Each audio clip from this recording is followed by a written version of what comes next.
আসসালামু আলাইকুম। সবাই কেমন আছেন? আলহামদুলিল্লাহ, আমি ভালো আছি।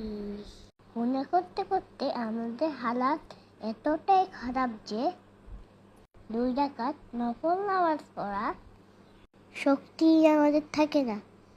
দিনের পর দিন চলে যায়, অথচ কোরআন খুলে দেখা হয় না। সময় চলে যায়, জামাতের নামাজটা ঠিক মতো পড়া হয় না। হয়তো অনেকেই নামাজ পড়ি, রমজানে রোজাও রাখি, কিন্তু আমাদের এই ইবাদতগুলোর কেমন জানি প্রাণ নেই। ওরা দরকার তাই করতেছি, অথচ আমাদের তো দিন দিন উন্নতির দিকে যাওয়ার ছিল। আল্লাহ তাআলা এই গাফের অন্তগুলোকে হেদায়েতের নূরে দ্বারা পূর্ণ করে দিন।